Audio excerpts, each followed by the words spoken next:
ওনাদের গাড়ি মনে হচ্ছে 8-10 বছর হয়ে 6-7 বছর হয়ে গেছে নাকি? হ্যাঁ এই লকডাউন আগে না সে গাড়ি না আগে তো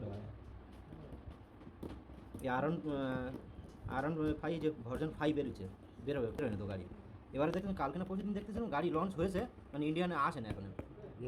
হ্যাঁ না না আর 5 ভার্সন 5 4টা চলতে যায়, ওইটা নতুন গাড়িটা, ভালো গাড়ি এখন।